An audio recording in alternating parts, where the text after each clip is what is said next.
Salió la lista de las 50 personas más ricas de la República Argentina según la revista Forbes. Y esta lista la encabeza Marcos Galperín de Mercado Libre, luego está Hugo Sigman, Alejandro Bulgeroni, Luis Pérez Compán y Paolo Roca. Son los 5 que están ahí en el tope de la lista de los más millonarios. Hay varias particularidades si lo analizás, si analizás la lista completa, y es que, por ejemplo, 17 de las 50 fortunas más grandes de la Argentina ahora, en la actualidad, tienen que ver con el petróleo y el gas. Bulgeroni con Pan American Energy, Pérez Compán, Pecom, Paolo Roca tiene Tecpetrol, Ricardo Luis Rey Rodríguez, Plus Petrol, que compró Exxon. Bueno, quizás nos habla algo de la Argentina que estamos forjando y la Argentina que se viene también. Pero bueno, si estos son los datos, digamos, anecdóticos, saber quién es el más rico y qué sé yo, bueno. Pero en el fondo, en última instancia, estos datos dan cuenta de unos números que son preocupantes. El 1,1% de la población, el 1,1% de la población se lleva la mitad de la riqueza mundial. Estos son los súper ricos, ¿no? Más allá de los ricos, ¿eh? No, sí. Hay gente que es un nuevo fenómeno. Bueno, nada, hay que analizarlo, por eso está en línea Hernán Lecher, quien es economista y es director del Centro de Economía Política Argentina, el CEPA. Hola Hernán, gracias por atendernos. ¿Qué tal? ¿Cómo están? Buenos días. Bueno, estamos preocupados, preocupados no, pero queríamos ir sobre este punto, sobre el punto de, por un lado leemos los datos de la revista Forbes, pero más allá de los datos duros pensamos en la desigualdad, ¿no? Que es cada vez más agudo, es cada vez peor la desigualdad. Sí, hay un proceso de profundización en general de lo que tiene que ver con el fenómeno de la desigualdad, que algunos creemos que es aún más problemático que el de la pobreza. Alguno me puede sacar de contexto y decir, ¿cómo? ¿Está diciendo que la pobreza no es tan grave? No, sí, claramente es grave. Lo que digo es que el fenómeno de la desigualdad te da cuenta de que podría ser distinto, ¿bien? Y hay un problema de distribución de los recursos que impide que efectivamente ese proceso se dé de manera equitativa. Hay una serie de características respecto de los ricos que vos mencionás. Te digo una de las principales relacionadas con esta cuestión, que es que ese sector muy minoritario de los ricos, logra desengancharse de la dinámica económica del país.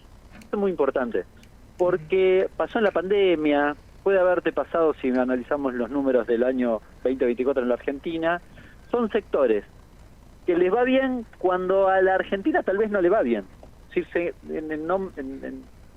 en términos de lo que decía Eduardo Basualdo, un economista para mi forma de ver muy prestigioso, se desenganchan del ciclo económico. Tienen independencia, les va siempre bien, dicho de manera sencilla, con independencia de si a los argentinos nos va bien o nos va mal, y particularmente en el segmento o el sector que vos mencionabas, que es el sector energético, donde las ganancias han sido realmente muy significativas.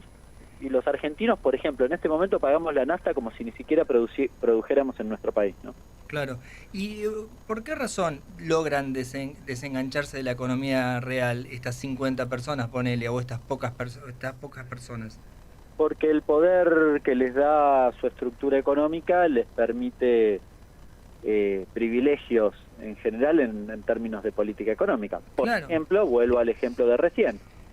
Es razonable que un país como el nuestro, que produce combustible, los argentinos lo paguemos como si viviéramos en un país que no tiene ningún litro o nada de producción de hidrocarburos. No, pero hay una norma, una ley que se votó en el Congreso que dice, vos vas a pagar, y se reglamentó hace unos días atrás, y vale la pena leerlo porque lo dice tal como lo estoy mencionando ahora, vos vas a paridad internacional, al precio de venta internacional, es decir, al precio de producción por el tipo de cambio. Claro. No importa en qué parte de la Argentina estás o no importa si producimos mucho, poco o nada, es lo mismo. Claro. Entonces, este desenganche que vos mencionabas, que es un hecho, vos lo atribuís también a la posibilidad que tienen ellos de presionar sobre determinada botonera. Yo me acuerdo que cuando en el famoso Pasaron Cosas, muchos empezaron a pensar, ¿no? Cuáles eran las cosas que habían pasado para que se venga abajo todo el gobierno y se fue la cantidad de capital que se fugó de la Argentina en el gobierno de Macri, ¿no? Y había una interpretación que era que todo había empezado a ir mal desde que sancionaron la ley en donde se grababa la renta financiera. Era una interpretación. Pero ahora vemos en Brasil que Lula sacó, con su ministro de Economía, Fernando Haddad, sacó esta misma idea, ¿no? Todavía no es ley, pero se vinieron, se devaluó el real y empezó a moverse la economía ahí, como que empezó a estar todo muy incómodo. ¿Vos pensás que eso tiene digamos, relación con cómo es tu interpretación? Es decir, ellos pueden, ese es el mercado, ellos pueden, cuando vos los presionás un poquito para que cambie este estado de cosas, ellos pueden tirar todo para atrás. Sí, claramente sí. De hecho, es como la contracara de la Argentina. La Argentina está, en estos últimos días, que casi se cumple un año de Milei, me han preguntado, digo, bueno, ¿y es sostenible lo que ha hecho Milei y ahora va a crecer y demás? Bueno, lo primero que hay que ver es porque a la gente no le fue bien, a los jubilados no les fue bien, les acaban de sacar los medicamentos. ¿Vos viste que la reacción del mercado haya sido, uy, qué mal que le sacaron los medicamentos a los jubilados? No. Al contrario, lo toman como positivo cuando recupera parte del terreno perdido de las universidades, no sé, los salarios de los universitarios o de los jubilados. ¿Por qué? Porque como contracara se garantiza que le paguen a ellos. En Brasil pasa el proceso inverso. Mira, el dato es muy contundente y va en sintonía con algo que vos decías al inicio. El 0,01% de los ricos de Brasil pagan de tasa efectiva de lo que sería el impuesto a la renta, a ganancias, 1,75%. Vos pagás 35%. Uh-huh. ¿Se entiende? Es decir, el comportamiento de los mercados no necesariamente... Yo con esto no estoy jugando, no estoy diciendo son buenos o malos. Lo que estoy diciendo es, cuando alguien pretende decir que la lógica del mercado es la única lógica válida para la dinámica de la economía, es un error. Estamos jodidos. Y a la mayoría no le va a ir bien, es probable que no le vaya a ir bien. Claro. Sí, no digo, no quiero generalizar. Una difícil, porque cuando hay que definir mercado, la verdad es que no tenemos tantas herramientas. Hay economistas que cuando le preguntás, porque esta pregunta se la hacemos a todos los economistas, ¿qué es el mercado? Y te dicen, mira, el mercado es heterogéneo, es uno que no hay alguien que es el mercado, sino que hay uno que compra acciones, el otro que vende soja, y eso es el mercado. ¿Pero es tan así? ¿O tiene un...? Heterogéneo. Pensá que en el mercado, indirectamente, están los ahorros tuyos, los míos. Yo ayer hice, no sé, compré o puse en algún fondo común de inversión. Bueno, sí, soy parte del mercado. Ahí está. Lo digo y hago comillas, porque en realidad yo directamente no estoy interviniendo. No. Hay alguien en el medio que está interviniendo por mí, y además, en la práctica, lo que sí, el hecho de la heterogeneidad que vos de algún otro habrá mencionado, bueno, en general los que tienen peso sobre el mercado son los grandes jugadores, no nosotros individualmente. Esto no está ni bien ni mal, yo no quiero criticar al mercado porque finalmente vos vas al mercado para financiar un proyecto, por ejemplo, de inversión, y está muy bien que así sea. En todo caso soy más crítico cuando cuando el negocio financiero te precede y entonces no vas a buscar guita para un proyecto productivo, sino para ganar guita en la lógica financiera como en el carry trade en este último tiempo. Claro. Pero bueno, hay una cosa importante para decir de los ricos que me parece, porque nosotros en CEPA estudiamos después de la pandemia, había habido un informe a nivel internacional que decía que los ricos del mundo, que yo, habían ganado mucha guita. ¿Y qué hicimos? Emular ese análisis.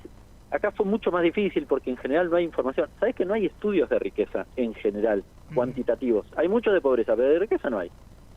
Y nosotros fuimos a investigar y entonces hicimos un análisis de la estructura patrimonial de las empresas. Confirmamos que efectivamente habían ganado plata en la valorización de sus empresas. Pero ¿sabes lo que fue lo más interesante? y estudiamos al menos dos de los que dijiste, Roca y Bulgeroni, tienen su origen de la estructura patrimonial transnacionalizada. ¿Qué significa esto? Pablo Roca tiene su sede central en Luxemburgo, que es un país de baja tributación, en una fundación que se llama RIP, Rock and Partners Stack, que es un tipo de sociedad. Y de ahí es dueño, esa sociedad, esa fundación es dueño de una sociedad que está en Países Bajos, otro país de baja tributación. Y esa es dueño, lo único que hace es ser dueño de otra sociedad que también está en Países Bajos. Y esa es dueña de 3 sociedades que están todas en Países Bajos. Vos decís, ¿por qué arman esta estructura? Sí. ¿Por qué? Si no producen nada, recién en el quinto, sexto eslabón producen algo de petróleo o algo, o tubos sin costura, en alguna parte del mundo. ¿Por qué lo hacen? Bueno, porque es una estructura que les permite, de nuevo, desengancharse del ciclo económico. Y entonces ubicar las ganancias en lugares donde pagan menos impuestos o alejarse de su responsabilidad. Claro. ¿Sabés que muchos ricos, mucha gente beneficiada con mucho dinero, tienen la idea, esto es psicológico ya, que lo que tienen lo tienen por mérito propio, ¿no? Mérito, bueno, es una palabra que quizás deberíamos sacar porque empioja un poco la pregunta, pero lo tienen porque ellos lo lograron, ¿no? Pero después cuando haces la cuenta, te das cuenta que en realidad lo que hay atrás es una herencia, ¿no? Porque nadie puede hacer tanta plata como los millones y millones que tienen si no lo heredó, ¿no? Y si no son narcotraficantes, me imagino, pero estamos hablando de... Tengo algunos ejemplos. De ricos legales. Bueno, Galperín es nieto de un dueño de una curtiembre, así que ya viene de esa herencia. Y después hay muchos que se enriquecieron a partir de la muerte de sus antepasados recientes, como los Fortabat. Amalia, Bárbara y Alejandro y Sofía son todos herederos de Fortabat y son tres que por separado están en esta lista de Forbes. Están en la lista. Claro, son 3 personas que entran en la lista a partir de la muerte de Amalita. Y hay más en la lista. Está Blaquier, a partir de la muerte de Carlos Pedro. Están Elena Caif y sus 3 hermanos, que también a partir de la muerte de Moisés Caif al 2023. Ariana Comuna Watkins, Guillermo Lieberman, Jorge Brito, lo conocemos de River. También, ¿no? Pérez Compán. En esa lista está el hijo de Pérez Compán. Exacto. También Lodovico Roca, que también hereda de un Roca fallecido. Y bueno, los Remers también falleció hace 2 años su antecesor, claro, a los 96 años. Claro, porque está el mito del emprendedor, viste, que vino sin nada de la provincia y es un hombre que se hizo solo. Y en realidad, después investigas un poco, ahí bueno, claro, si tenías esa herencia, claro que te iba a ir bien. Entonces... Si se meten en el listado de Forbes, en la descripción siempre encuentran de dónde viene la empresa, y la verdad que en casi todos los casos siempre es de un padre que la creó antes del heredero actual. Claro, Hernán, pero entonces esto es mucho más que una anécdota, sino quizás es el problema en sí. Es decir, es el inicio de todo el problema de la concentración de la riqueza, el sistema de herencia. ¿Puede ser? Sí, es interesante esa dimensión de análisis, porque permite descubrir que esta lógica de yo gano plata porque me esforcé, porque la vi y demás, no es tan así.